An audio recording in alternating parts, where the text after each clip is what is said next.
Now, reactions are currently trailing the price modulation on petrol as announced by the federal government. Some Nigerians have accused the government of being insensitive to the plight of the masses, while others have criticized the timing and mode of implementation.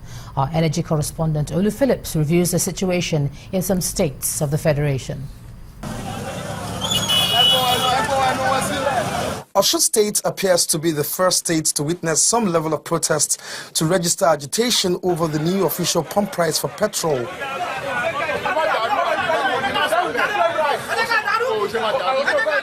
The protest was staged by operators of commercial minibuses, popularly called Korokwe. Already that has reflected on the fares, which has increased significantly. Visibly, there are still queues across filling stations where the product is available.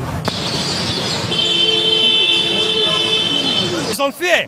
The decision they take, the step they took is unfair.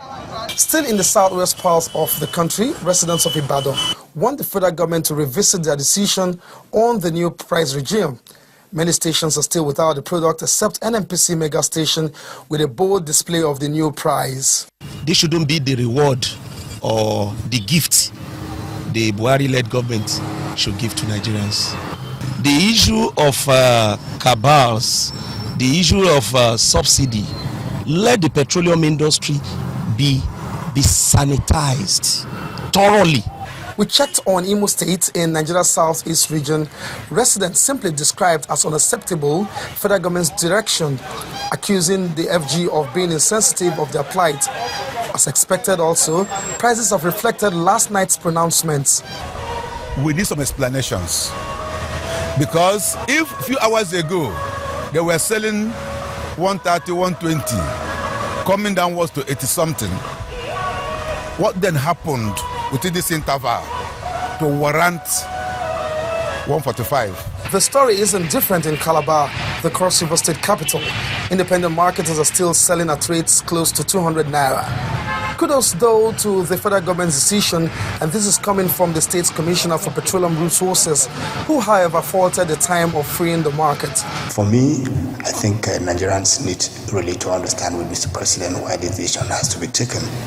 My only problem with the decision is the suddenness in the implementation. Quite a number of people are still trying to digest the entire process and the new pronouncements as regards the price regime. In Adamawa State, it seemed like the pronouncement has compounded the non-availability of petroleum products. Kaduna residents are also bearing the heat from the current realities with fuel pump price. All sorts of adjective has been used to describe the hike, which has officially laid to rest days and weeks of speculations about what direction government would take as regards the downstream oil and gas sector. This 140 naira is not an 145 naira is not an welcome idea for Nigerian government. There are no indications that government intends to review the price downwards any soon, but that is also a possibility. Olu Phillips, Channels Television News. The Minister of Budget and National Planning, Senator Udoma, has announced plans to commence the release of capital expenditure beginning from tomorrow for the implementation of the 2016 budget. Senator Udoma, who was speaking at the 2016 budget breakdown in Abuja, said the budget will run until the end of May next year, while the 2017 budget will be passed before December the 31st. According to the Minister of State for Budget and National Planning, Mrs. Zainab Ahmed, the federal government has also provided 500 billion naira for the special interventions to improve the lives of Nigerians. For over 5 months, Nigerians patiently awaited the passage of the 2016 budget, and just last week, a 6.6 trillion naira budget was signed by the president.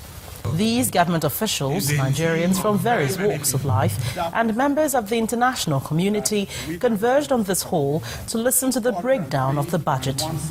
Minister of Budget and National Planning is first to speak.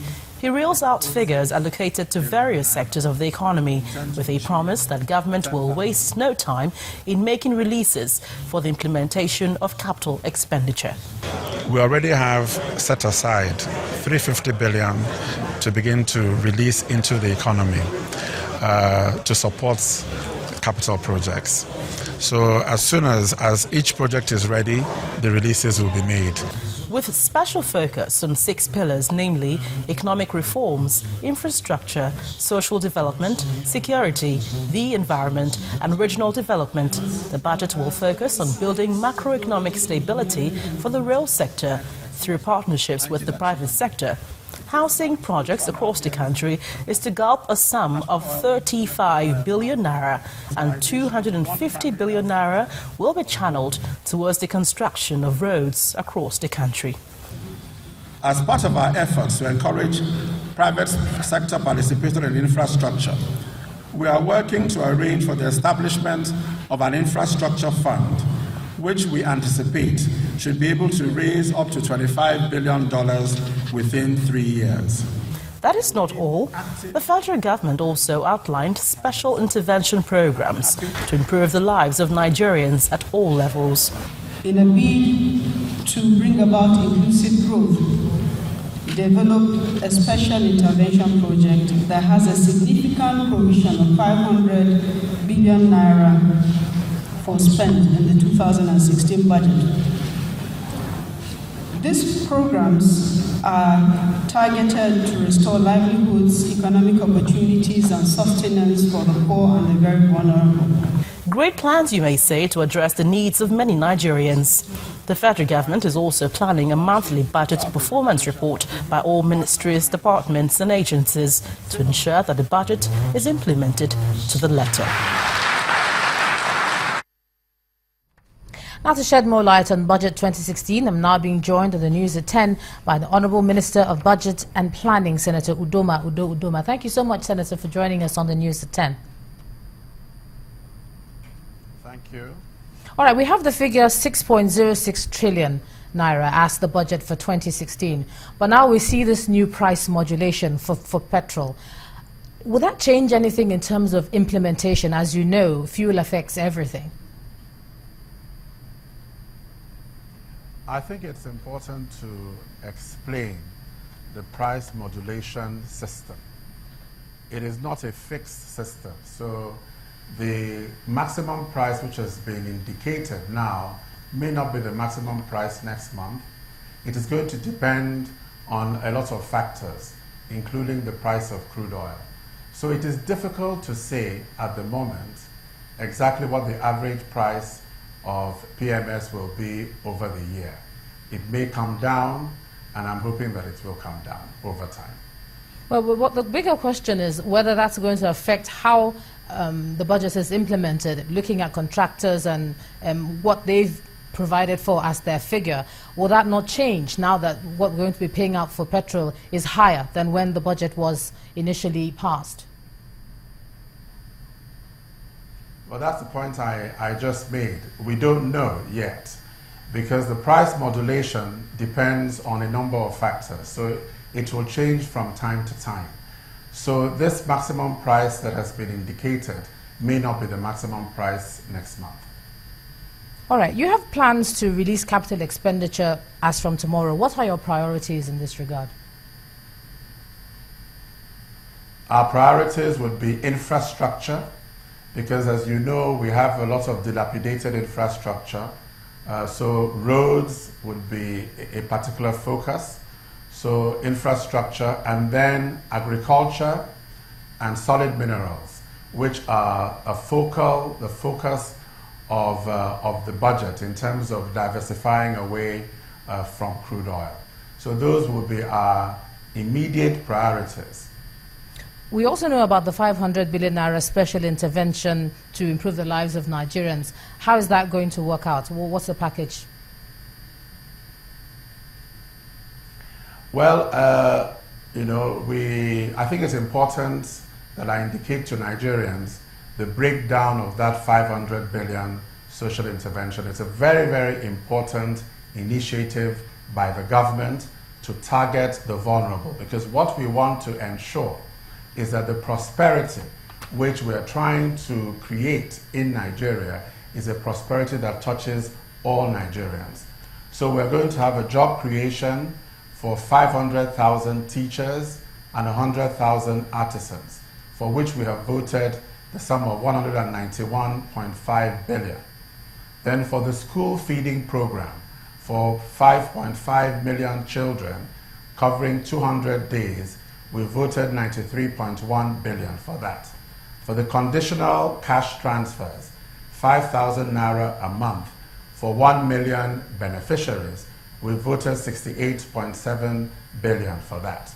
For the enterprise program support, which will provide loans and support for 1 million market women, 460,000 artisans, 200,000 agricultural workers, we voted 140.3 billion.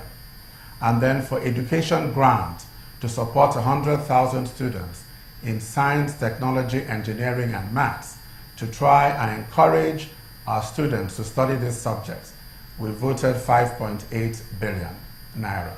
So we anticipate that now that the budget has been signed into law, we will roll out all these programs, and in the next few days, announcements will be made about the details in terms of the implementation strategy.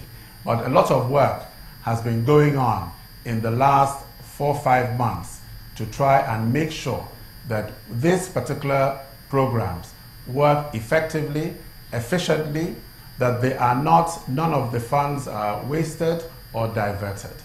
And so we're working very, very carefully to make sure that that is done. And the office of the Vice President is coordinating those efforts, although many ministers will be involved in the effort, because it's a very important project for this administration. All right, you've talked about that intervention, but let me just take you back again to the fuel hike and whether there's any other form of intervention for the average worker and for the states that are struggling at the moment. Is there anything else in it for them? Well, what the price modulation formula is really not meant necessarily to lead to continuous increases in petroleum prices.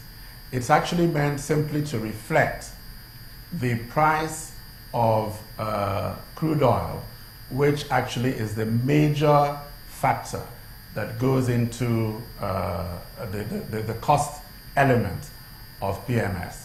So as prices move, that price will also move. And as the minister said, we're working to create greater efficiencies in the system. And with those efficiencies, prices may also move. So I don't think that we should assume that the maximum price now is going to be the maximum price next month. I believe that the minister and the NMPC is working very, very hard to try and keep prices as low as possible, because it is the intention of this government to limit the cost of things to all Nigerians. And so we're going to work hard. And so people shouldn't assume that this is going to be a continuous increase in prices. Minister of Budget and Planning, Senator Udoma, thanks for sharing your thoughts with us on the news at 10 tonight. Thank you. Now, still ahead on the news at 10, listed oil stocks surge by wide margin following federal government's announcement of new petrol price, and that will be on business. Do stay with us.